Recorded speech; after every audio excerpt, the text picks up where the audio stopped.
we're giving good defenses problems. We're giving good teams a lot to think, but we're going to run for 100 yards every single game the rest of the season. Like, that's just the reality of this team.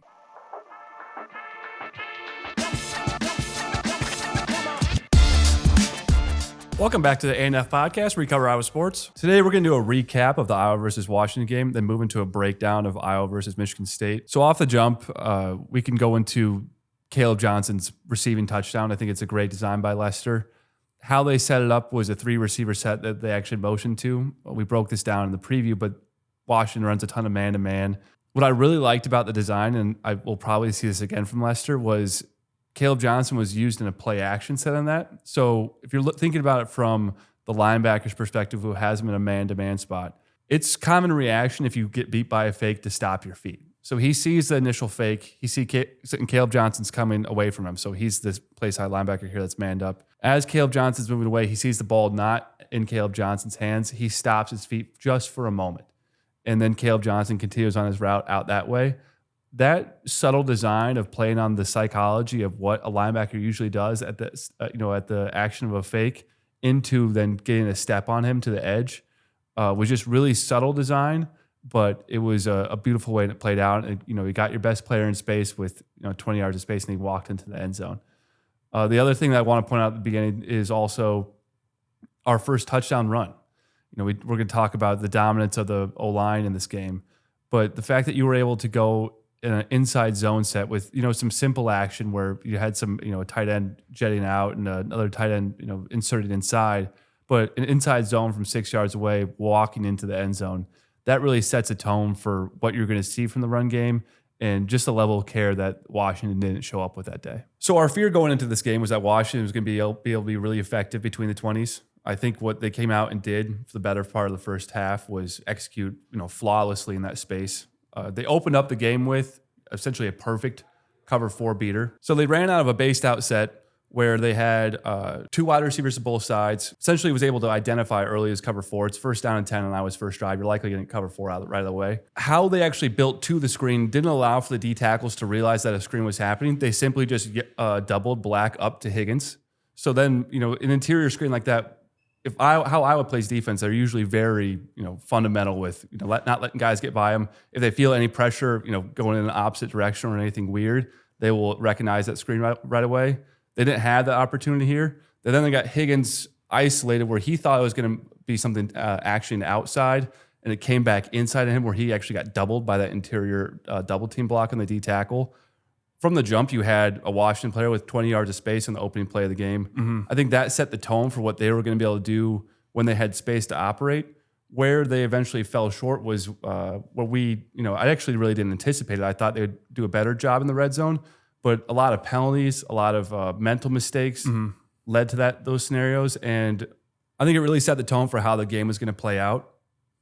What turned was Washington made mistakes when they're being too aggressive. I think they had moments to be more passive and play a longer game. They got aggressive moments, and I was able to take advantage of that. Made some 1st and 10 plays that you don't usually expect in those type of games, and really seized control in the first half. Yeah, I don't think there was a weakness to Washington's game. It played out like every Washington game that they've lost, where they have bad procedure penalties in the red zone. On their first drive, they had a 5-yard penalty with a 2nd and 8, set them back a little bit. And then obviously they missed the first kick and they set the momentum off and really allowed our first drive to have a different feel to it after going 3 and out. If you would have told me that they would have ripped off, 3 runs of over 15 to 20 yards the way they did, the way they blocked our front 4 and really got to the second level, almost majority of the run plays, I would not have expected us to hold them to the points we did in that game. And really it was a bend but don't break performance. It was it was a perfect game for Kirk to get his 200th win in, I'd say, just the way that went, because it felt like 2 dead even teams. And for Kinnick and for Kirk to win that way, and the team that it was such a, desperate need for a win where you lose that game, essentially all your goals are off the table. To pull through in that situation where truly you're probably playing a team that is equal at least to Iowa State and kind of have a redemption story in that same spot.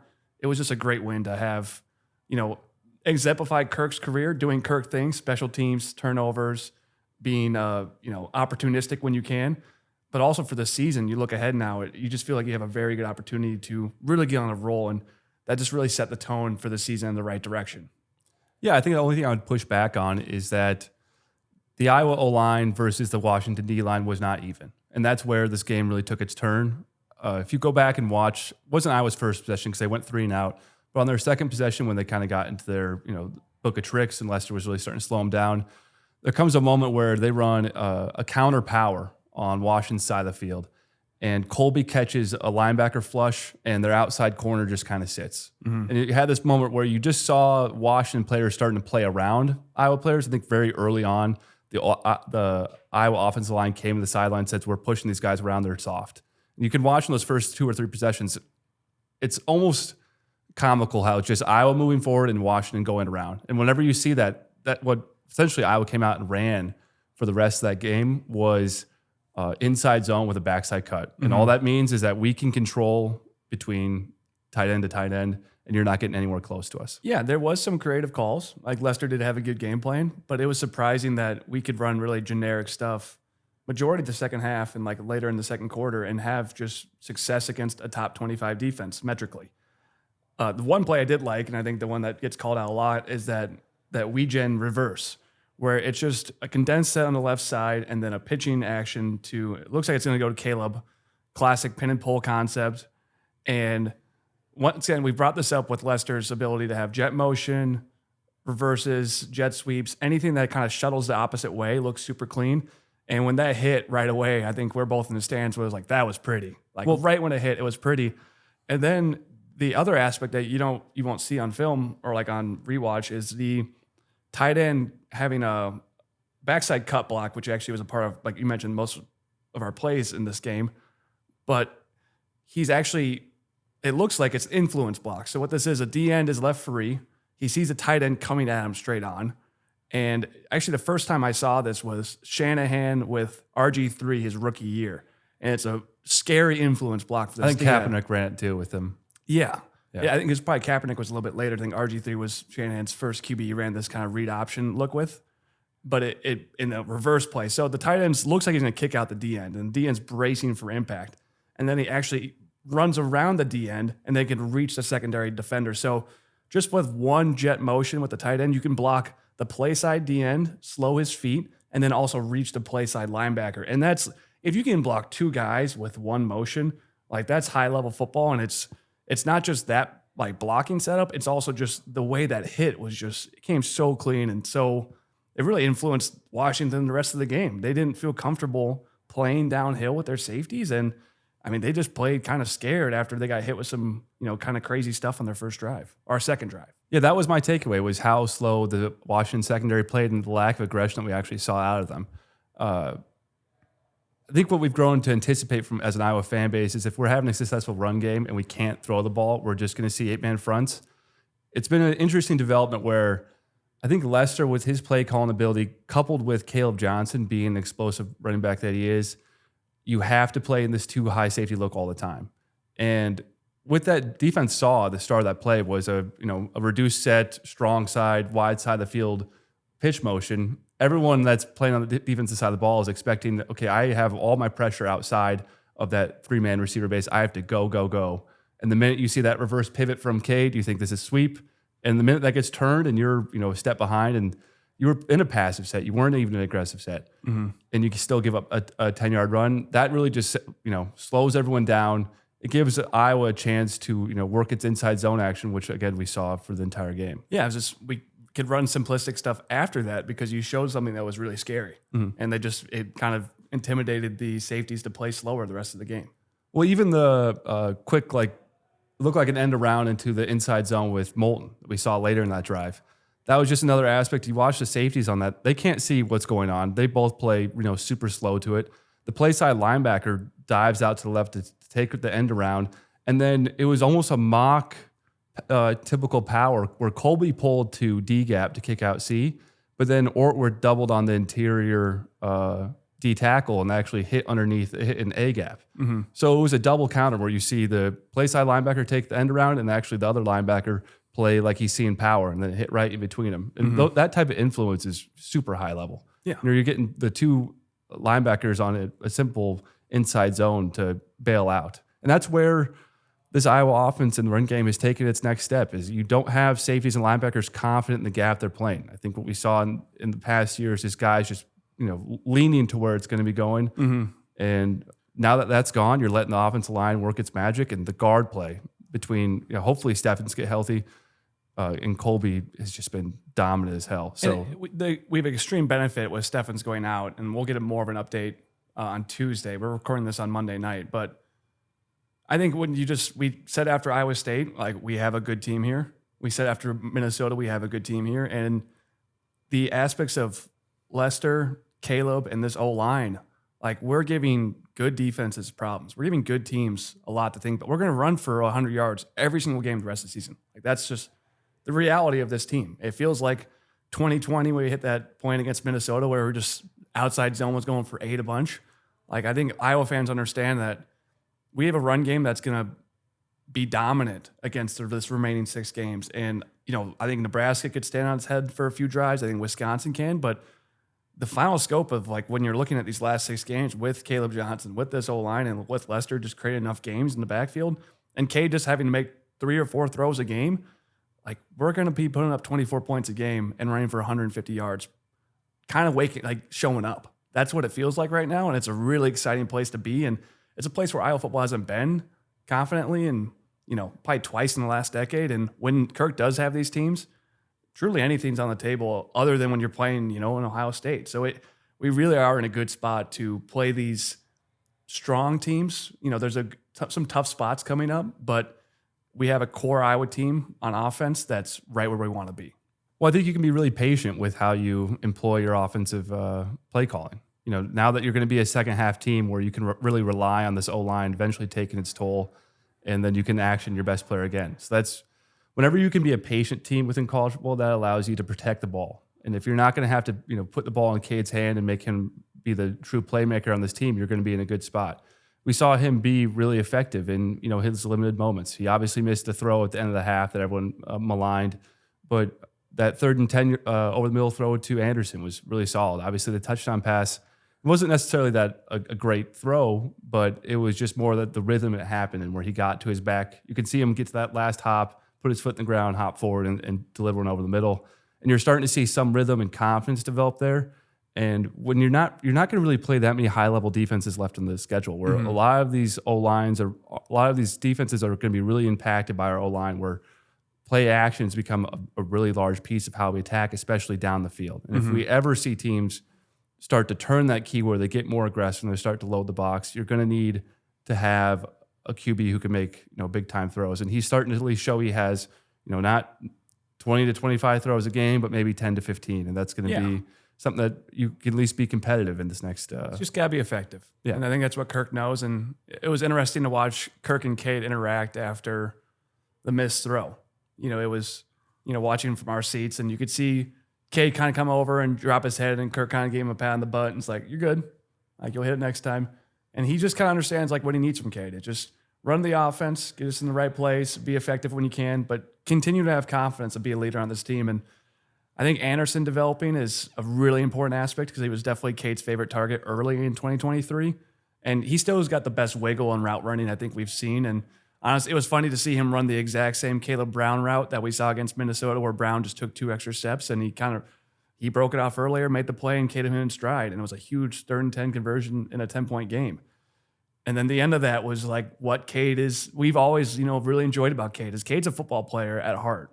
Like, he's quarterback. He's the smallest guy on the field generally the worst athlete on the field in a lot of cases other than his arm talent. He needs the refs on the field. That's what we'll say. Yeah, but he can't make his own rules. But this guy plants and gets the 15-yard penalty against Anderson, and Cade sprints 30 yards down the field and gets in his face and kind of headbutts him and says a few words to him. And it was like, that's the fire that you love to see from a quarterback. And that's what leaders and like captains are being about. Is you want to see your guy put it on the line, give another guy an opportunity to hit him. Yeah. Like, that's part of football. And I think what I hope is he starts doing it earlier. We saw that a lot of him out of when he was at Michigan. He was always a fiery guy, had moments of supreme cockiness. I think him seizing this moment, and you have a really good team here. You're definitely a capable QB as well.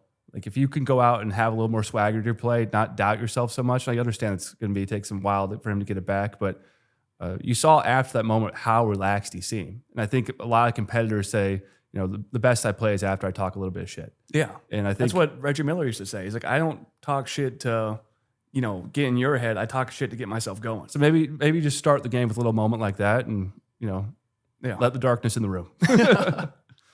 Yeah. Well, I think we have to move on to the defense now. I think that was a prototypical, exactly what we saw against Minnesota on offense. It was what we played had against Washington as well. It's what the offense is going to look like. It's going to look like 35 carries, about 15 pass attempts with good horizontal fakes from Lester. And like that is the scope of this offense going forward with maybe a little more Shea, I think that's coming in. But I think from the defensive breakdown, the one change, once again, where we were sitting, Deshaun Lee was on our side. We could see him at corner, and he's just not that big of a guy. And then when TJ Hall gets brought in after Lee had a few breakdowns and kind of got mossed on another fade pass, Hall's a big kid. Like when you see him up close, he's got the size. He's never really had breakdowns where he's had, he's just getting shoved off at the top of his routes. He's not quick enough. If anything, he's just been too aggressive. And then he's had a couple of PIs related to that. And then obviously he's jumping a lot of stuff. So he's been beat over the top a couple of times. And I think Phil is okay with you jumping stuff. You just can't get caught. So Jamari this year is the prototypical version of that. Essentially is guessing all the time. And it's been paid off with a lot of near picks and then a couple of really big time picks.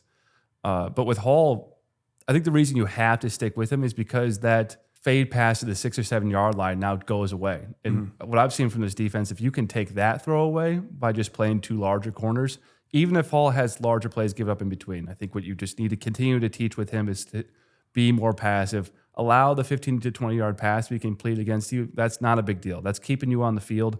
What's not keeping you on the field is getting beat for 60. If he can understand that, I think he has all the physical tools and the intellectual ability to process these plays and take educated guesses. If he just does a better job of just not guessing, on the double move, he's going to be a guy that we can rely on going forward. He's just a smooth and strong corner. Like he looks like he's got the opportunity to play in the NFL. He just has to get that down. And the one play that, really kind of reinforced that was the 4th and 11 when we're up by 10, they're on our 45.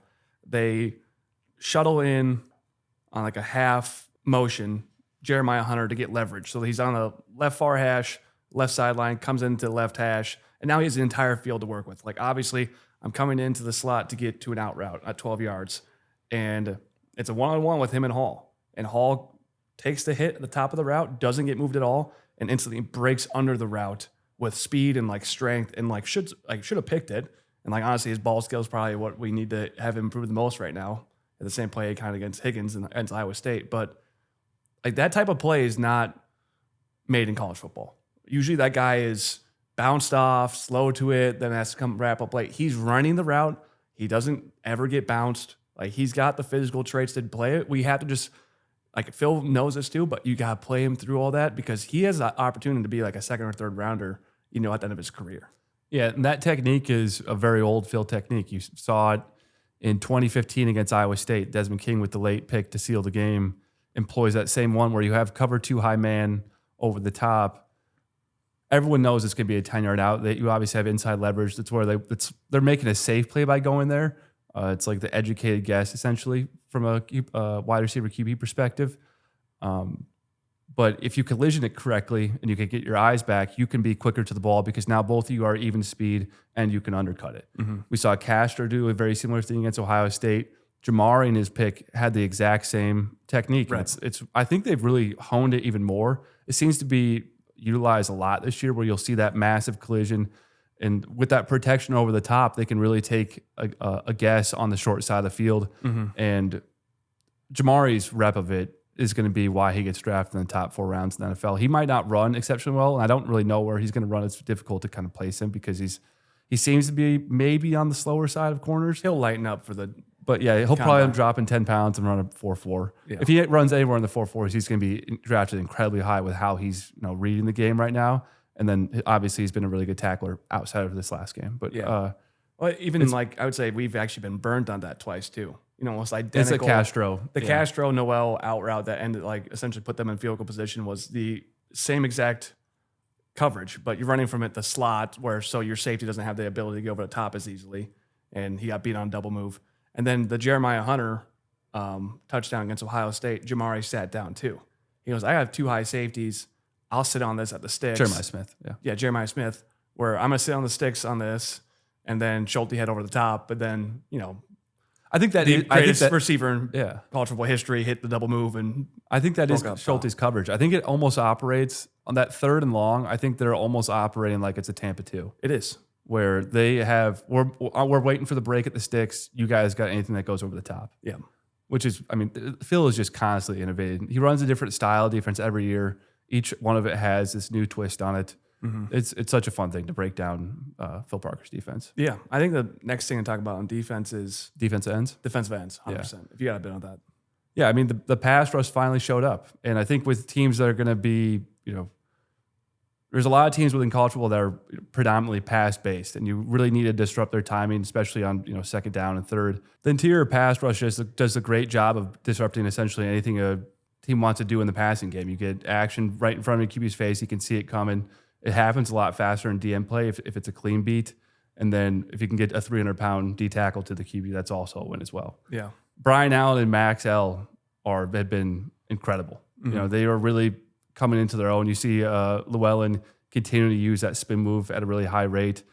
Allen, if he ever gets a single inch of space or he actions anything well, he's so quick in that small spaces. Yeah. Those 2 guys developing into premier Big Ten pass rushers, you really start to see the picture that Phil is putting together. This team is not exceptionally well built to stop the run. I think Washington kind of exposed that. Obviously, Ohio State had a great day against the run. But when they get into this 20 to 25 yard space where you let the safeties and DBs become a larger part of this defense, and some of that maybe extra weight those guys carry gets to play into factor, Washington looked really to struggle in the red zone, running the ball anytime that any type of passing action outside that deep end they hit against us.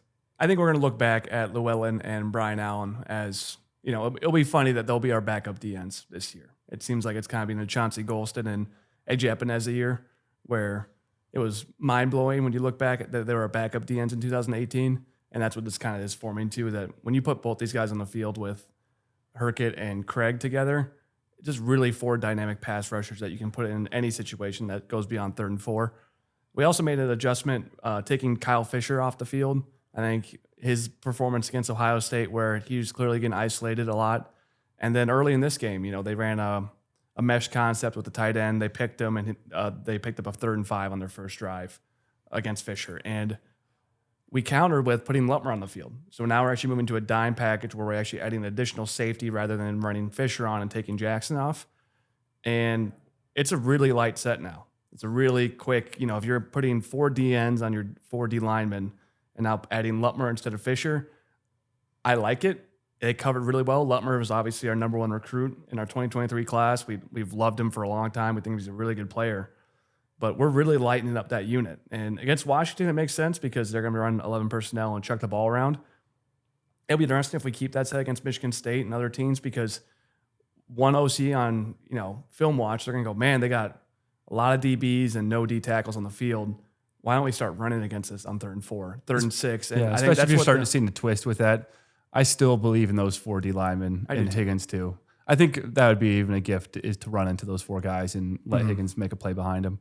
That I really like that we've made that transition though to actually go to that true dime look, and it's cool to see Lutmer get that opportunity.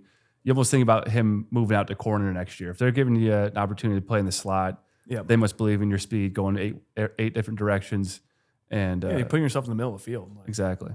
You have to be as athletic as anyone else. Yeah, and another player we want to call on defense, Entringer. He continues to push Wampa by his best game as a Hawkeye in this. Really played a good game on special teams as well. I think he had 10 tackles during the game. But Entringer, once again, we were in a perfect spot to see him absolutely lay out Boston, who Boston was playing Pac-12 football. Boston was playing, if I'm in your way, you'll go around me. Or we'll just touch, you shove me, you kind of swim move me, I'm blocking you. You're eating up. And then Entringer goes, I'm full speed, I've played 5 snaps. I'm going to kill you. And it's the second time he's laid out somebody in the flats, and I can't remember a safe. Like Geno Stone type of, physicality, but to just have that mindset to just kill somebody like that and taking an opportunity, if you're going to stand still, we're coming. I'm smelling blood here. Yeah. Rather than, I'm going to swim, I'm going to get around. Like, he craves contact. And that just, it's funny to have X be, the massive national recruit and getting pushed by another depth piece. And like Entringer and Lutmer as your backup secondary pieces, man, you got a really good defense going forward. And those guys will be, once again, we talk about Brian Allen, Llewellyn as this is hilarious that these guys are going to be they're our backups in the situation. We'll be looking at those two pieces as, oh man, remember we had 2 NFL players not even starting for us in the secondary beginning time? I think that's where it lives. But going back to the Boston part, so he takes that hit where Entringer runs through him. The next play, he catches like a deep in, and there's the moment where I think maybe Entringer, and I forgot who the play side corner was at the moment, are holding him up, and Higgins then catches him flush too. So he went from getting ran over on a block to then catching Higgins underneath his chin. And those build-up plays cannot be underrated, because when you get to the red zone and you enter that space of where now everyone gets to tee off on you, occasionally, between the 20s, we'll catch you maybe 1 or 2 times. Within the red zone, we're going to catch you every single time. You're going to feel it. Mm-hmm. And that psychology, as you get closer and closer and the nerves ratchet up, like turnovers become more likely, penalties are more harmful. Mm-hmm. That nervousness that Kirk seems to rely on from college players and the lack of execution all plays into Kirk's system. I want to talk about this because I think it'd be really interesting if you did a heart rate study for college players across the nation when they go on the road. So we were sitting really close to the stands, and you see these kids they couldn't be more than 20 feet from us, and there's 70,000 people around them. And as they ran out, they've never been to Iowa. Mm-hmm. They don't have any rival with Iowa. They don't think that we hate them in any way. It comes out with a resounding boo, and you hear it. And the crowd, they come out and they're like, they're playing into the crowd. We had like this goon squad of guys at the 50-yard line, about 7 rows up. All of them were, looked like they played some football in their day too. Yeah. If you know who you are, you're at the 50-yard line. You're about 4 to 7 rows up, and there's across like from the press box. You're not on the press box side, but it's a chirping squad. Yeah, and it was amazing. We even been. They had the players' attention instantly. Yeah, they had them. The guys were coming off yelling at them. I'm like, well, that's a problem. Yeah, if you're letting a group of guys get in your head. Yeah, it was just unreal. Like it's what if you're thinking about a away player all of a sudden showing up to a non-rivalry game in a non-ranked matchup, and the stadium's full, 80% full, 20 minutes before kick, and it's perfectly striped, and the IOWA chant that breaks out to start the game is loud. The students get into it, and the entire stadium gets into it. That game really reminded me of Indiana 2021, where Indiana showed up ranked. It was like 18-19 game. And Indiana's sideline was just like, whoa. You can see it right away. They're walking around. It's uncomfortable. It's a tight area. Yeah. It's just very, unique spot of college football that guys fall into all the time. And it's something to highlight for Kirk's 200th win. Like, he's benefited from Kinnick, and Kinnick's benefited from him. And there is an amicable relationship that Kirk provides these wins. We just beat a very good team that was like a 50-50 game because we played an intelligent, detailed game at home. And Kinnick shows up in that game from the very jump. We were loud, on the very first play when they were on offense. And just the emotion of that game, I couldn't believe it when we were up by 10 at half. It felt like they had, as many good plays as we did in the first half, but just kind of that Kinnick roar and the momentum that a home game can generate.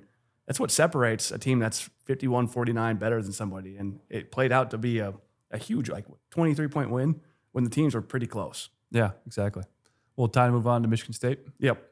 Today's show is brought to you by SunSingles Sunscreen. Convenient, single-use sunscreen packets created for every fan's on-the-go activities. For a limited time only, find our podcast's favorite team's game day packaging at the link below for the next tailgate. And don't forget to use code 10GOHAWKS for 10% off your purchase. That's code 10GOHAWKS. So I think we have to start with, their staff and then kind of their philosophies.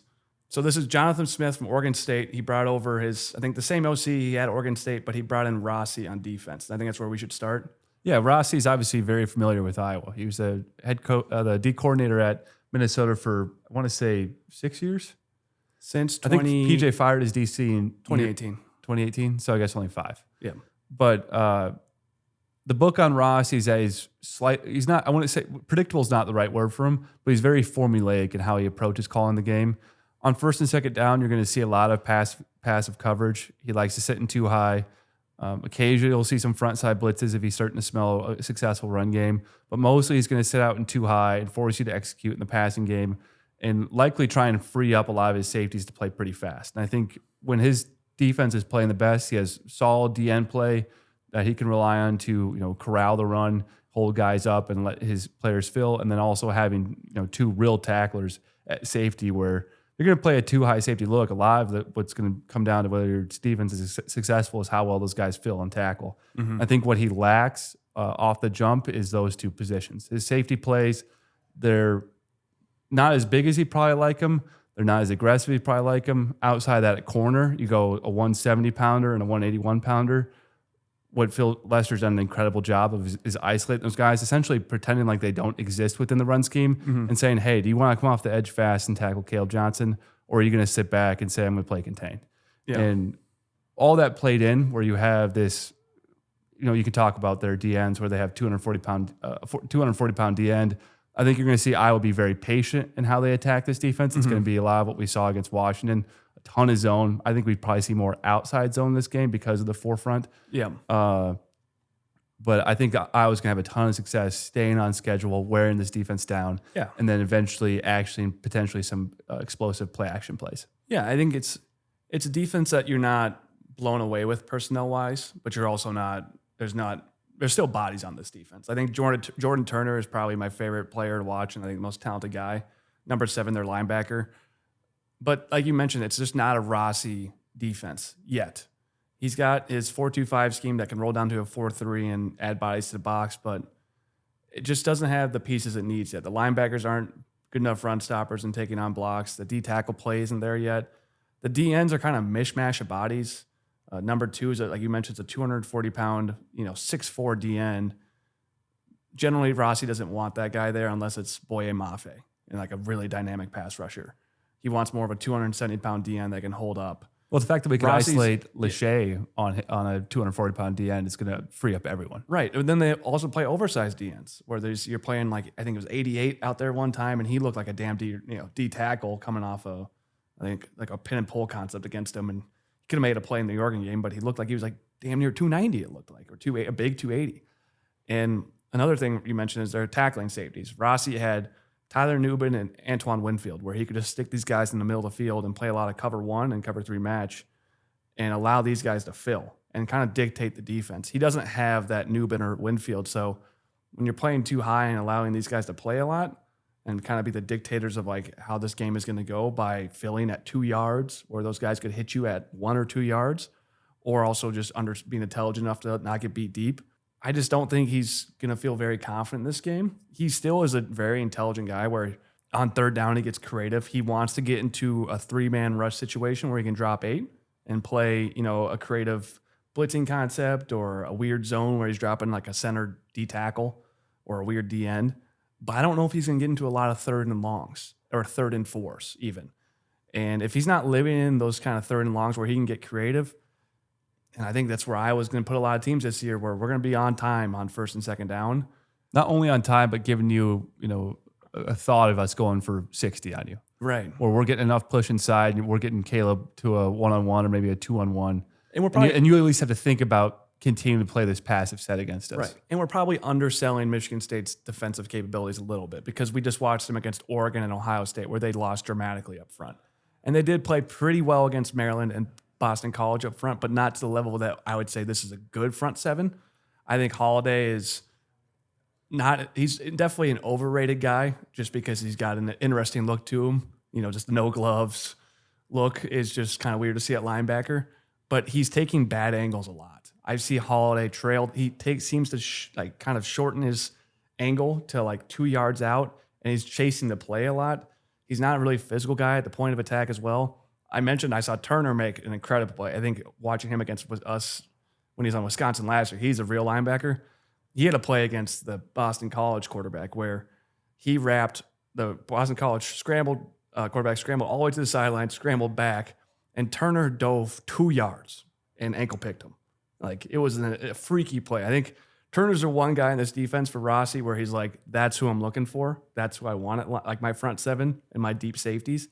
The rest of these guys just aren't to that level of playing elite football, but we're like not selling enough that I was going to score 40 on these guys, it's still, we're likely going to live in the 20s, 24, 27, I think. Yeah, 24-27. It could get higher based on how well they protect the ball on the other side. But I think we're still going to have a limited number of possessions just because Iowa's going to be fairly passive against this Michigan State offense. But my last point about what I saw against them in Oregon was their safeties and DBs did not play through people. They seemed to be all out of whack with their fits.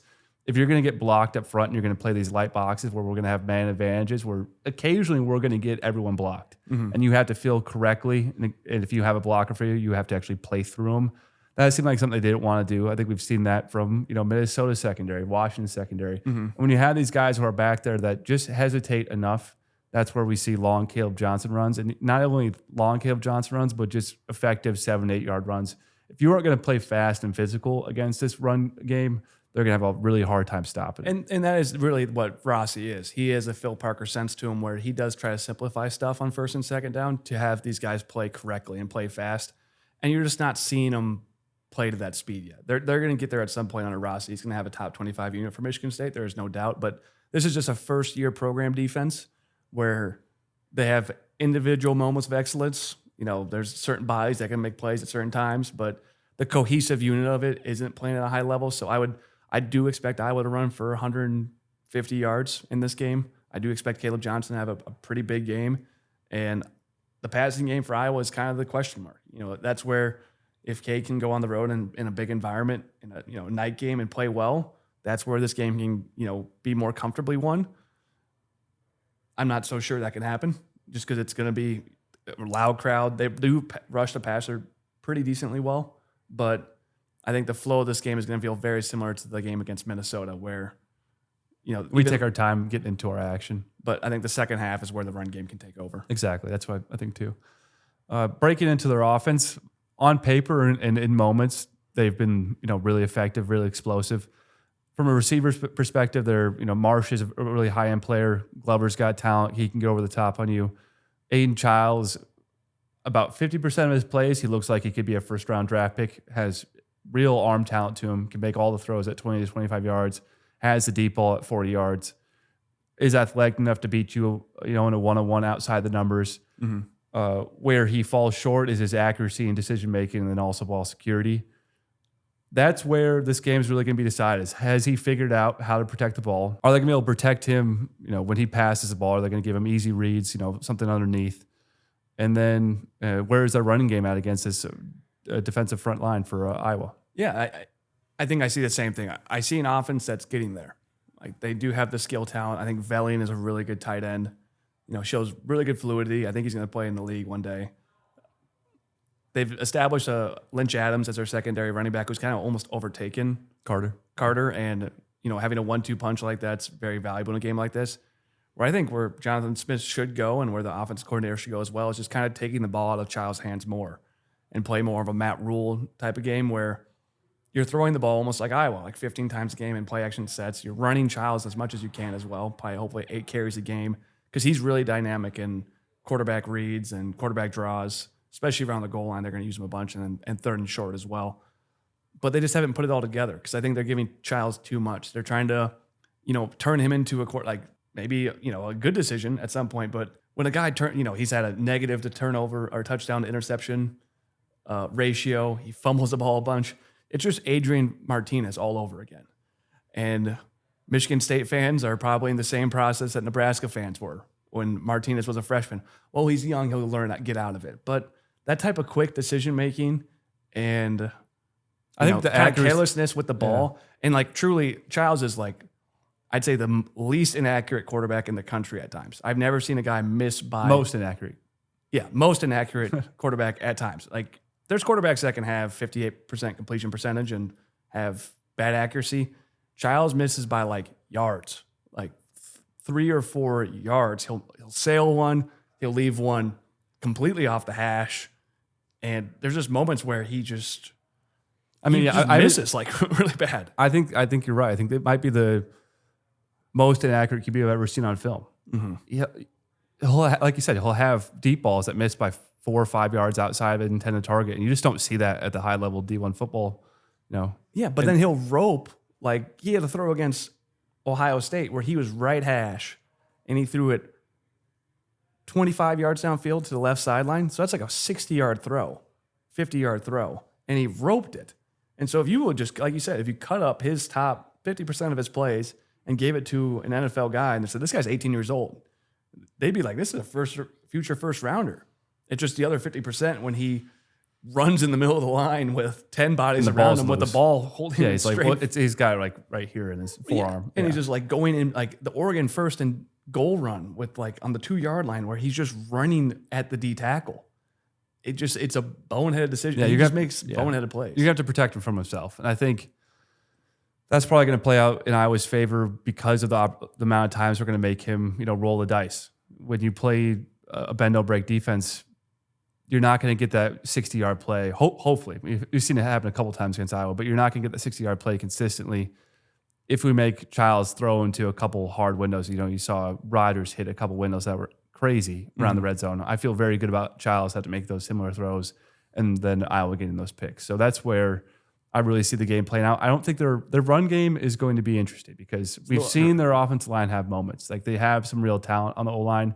Obviously, both running backs, Carter's a really high-end player. The other guy, he's beating him out. So Lynch Adams, has some real talent. But I think I would say like this offense needs to have a little bit of Kirk Ferentz influence.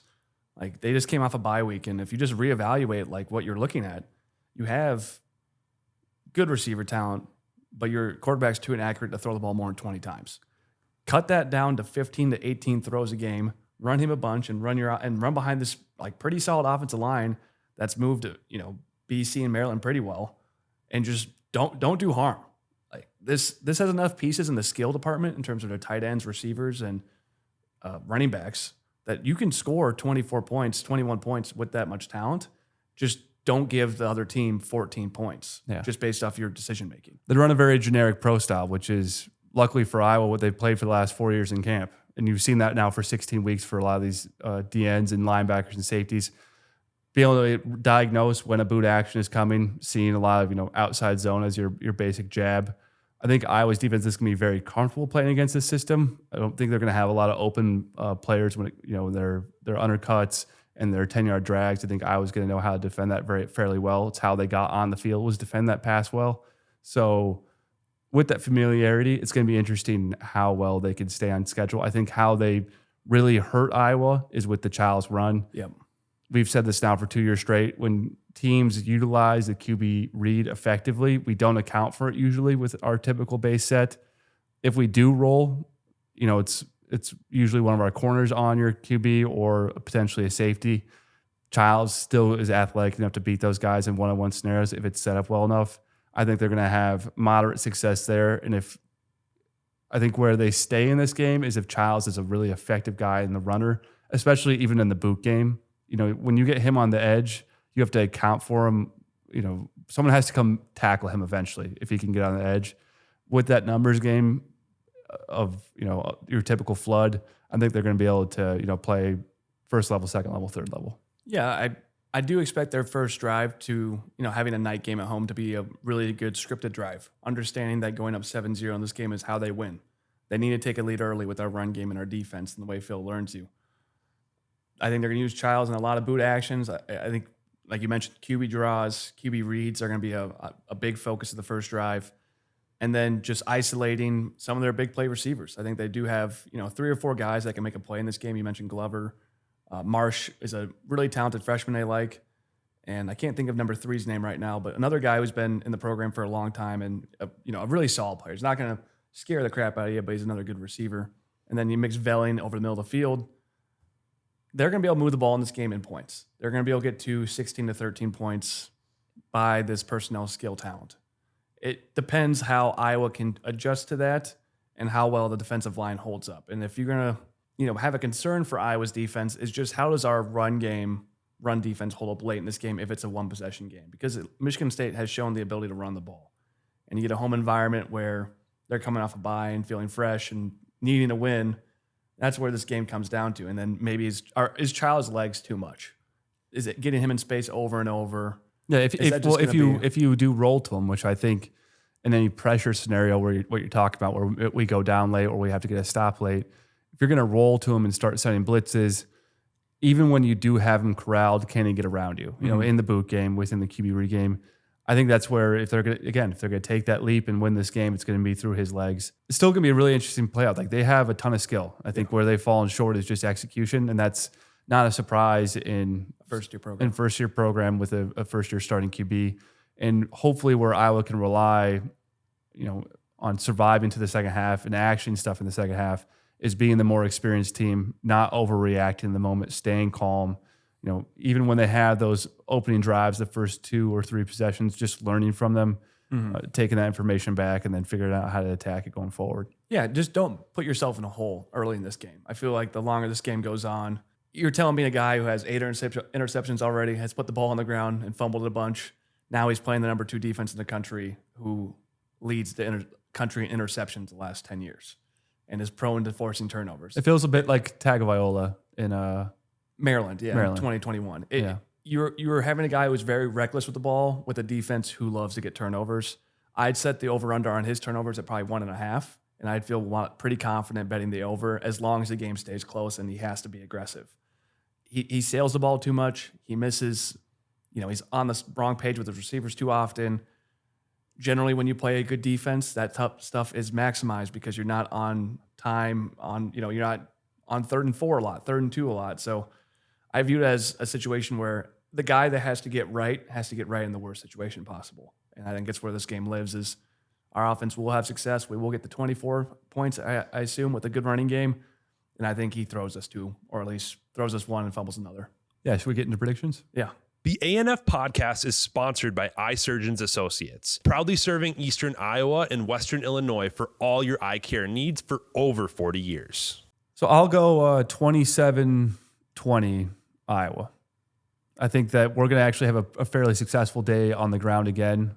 It's going to lead to a short game because of just how the game's going to break out. You're going to have us backing up enough on defense where we respect their deep passing game. They have some receivers who can get over the top. It's going to lead to some passivity. It's going to lead to longer drives for them.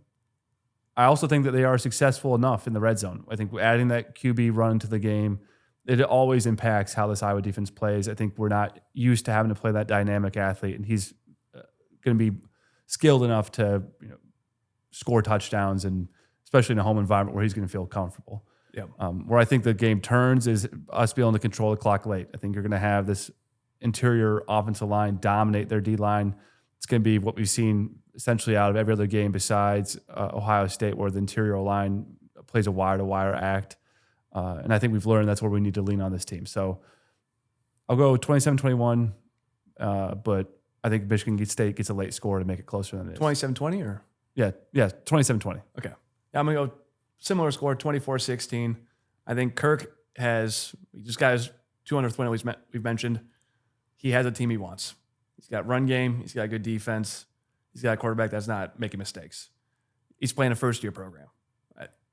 At some point, you roll the dice in that situation enough, Iowa's going to take advantage, and I think they win comfortably early in the 4th, late in the 3rd, where they just take control of this game in the run game, and Childs and that offense kind of runs out of their playbook. They've run out of all the scripted plays that they're going to run in the first half. You get to that late 3rd quarter where your run game needs to be there, your timed-up passing game needs to be there, and it just falls flat through an interception, and we go up, either go up 2 scores or go up 8 and feel very comfortable in that 4th quarter. So should we move into picks? Yep, let's do it. So I went 2-2 last week. Luckily, Minnesota, UCLA followed under script. First half in the full game, under 20, then under 41.5. Lost. Ohio State, obviously an incredible game played between those two. To see that offensive PI essentially flip the game late was pretty frustrating. I think that's more of the Oregon player just being off balance and not ready for a top. Can't extend your arms like that either. Give the opportunity. You're given the opportunity, but I think in a normal circumstance, that guy doesn't go down. Mm-hmm. Then what was my last game? Oh, Iowa, Washington +3. I think what I worried about in that game with their pass attack and their ability to execute high-level pass plays came true. I think the Kinnick atmosphere and then their aggression really flipped that. For pick 6 week, I'll go Iowa, Michigan State first half. I think both teams are going to come out fairly passive. I think you're going to see Lester employ a similar style that he did against Minnesota, where he takes his time learning how they're going to attack us and also not wanting to make the big mistake in a road night game. So that's under 20.5 for that one.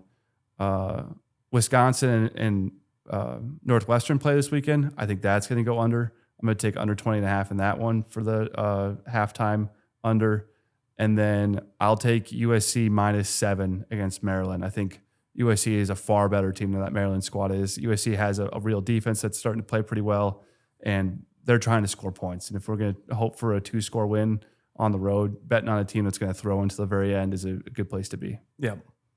I'm going to go with the same bet. I went 3-3 last week, but I'm going to go with USC -7 as well.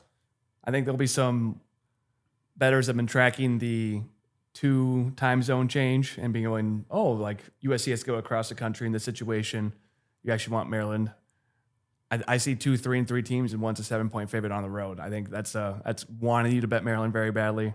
Going to same style I've had for the last 2 weeks. I'm going to go with USC -7. Alabama -2.5 at Tennessee. Alabama's struggled the last 2 weeks. Lost to Vanderbilt. Should have lost to South Carolina or had a really close game late.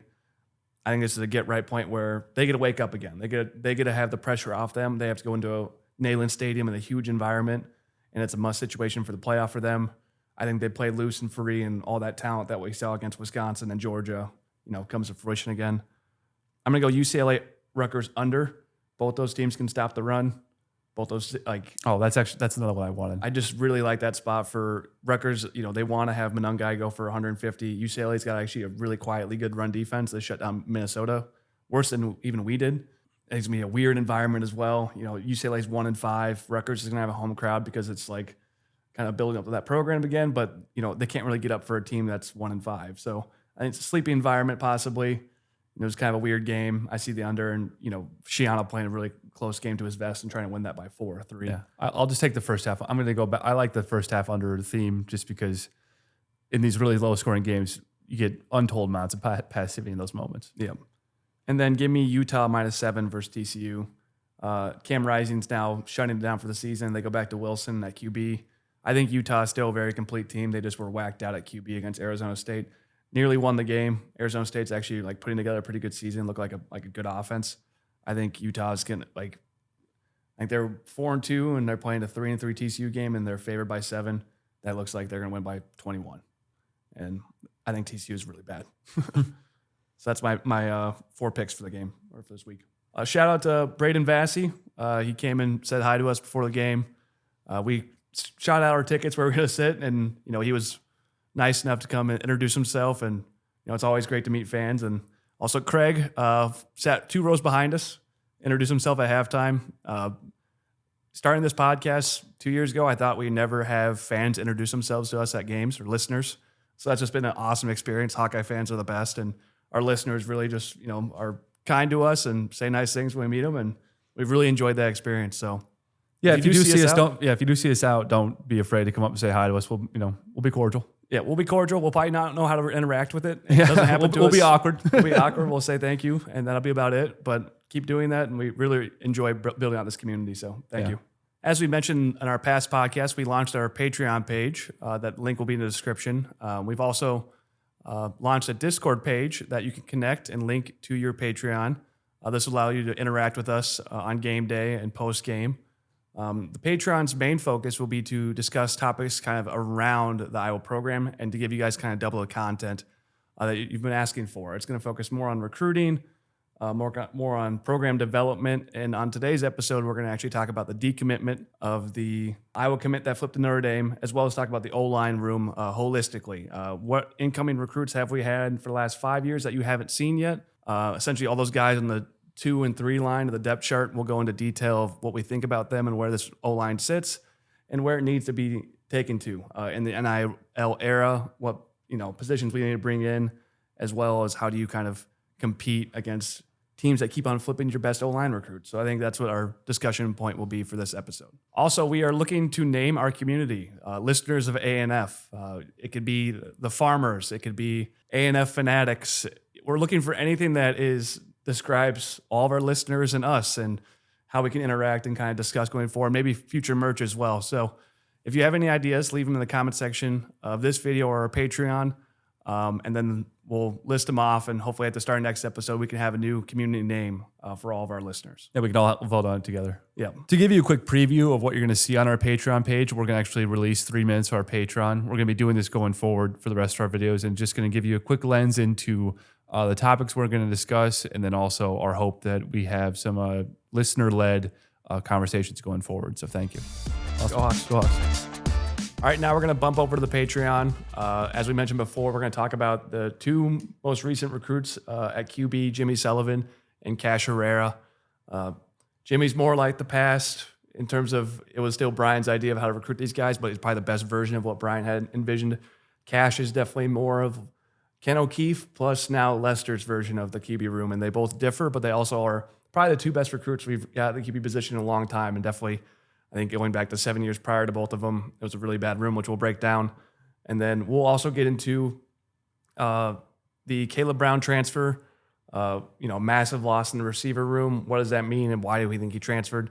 As well as LaShawn Williams, as well as, this new NIL era that Iowa lives in and the effects that it's had on our program already and maybe how we should approach it differently in the upcoming years in terms of recruits and transfers. So a lot of people have done breakdowns on this, but the last 10 years of a QB recruiting is, pretty historically bad. Mm-hmm. You can run through the list if you want to. Almost all of them have transferred out. Almost none of them had success anywhere else they've landed.